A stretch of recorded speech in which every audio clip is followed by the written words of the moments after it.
We are in John chapter 20, verses 2 through 9. Peter and John race to the tomb. The Bible has a real sense of humor. And it says, when the 11 disciples and other followers were mourning and weeping, the women arrived, and Mary Magdalene said, they have taken the Lord from the tomb, and we don't know where they put him. Other Gospels explain that she was not only a woman who came to the tomb that morning, but there are at least 3 others that accompanied her. Mary was the one who ran back and told the disciples about the empty tomb. So John mentions her. This was the same Mary that the demons were cast out of in Luke 8:2, Mark 16:9. Her troubled past did not disqualify her from being a witness to the resurrected Jesus.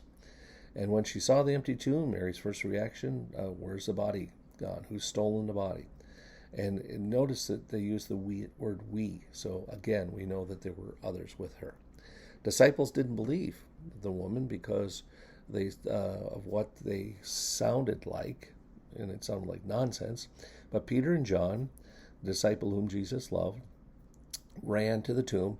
John outran Peter and arrived first. Why? He's younger. And here's Peter, probably at least 20 years older. And they go to the tomb, and they looked and they saw the strips of linen there, but John didn't go in. He's a little, I don't want to go into a tomb.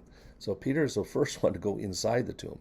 So here they see the wrappings. They know that he's not there. Peter arrived and went inside the tomb, and he saw strips of linen and the burial cloth wrapped around Jesus' head, and the cloth was not with the linen but folded up itself.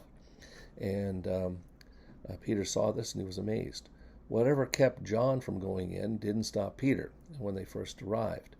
And Peter went right in, and he saw the burial cloth. The idea is he scrutinized it, he looked and he observed, and he's trying to figure it all out. And what happened? The body evaporate. The phrasing linen cloths folded. Everything's in order. Here's all the aloes and everything. Then John entered the tomb, saw the burial cloth, but they still didn't believe from Scripture that Jesus had risen from the dead. After Peter went into the tomb, John also went in, and it says he saw. That means he finally figured it out. He understood. Then he believed. And at this point, Peter and John were persuaded of the fact that the resurrection had taken place, and they are now coming to a better understanding. People believe what they see.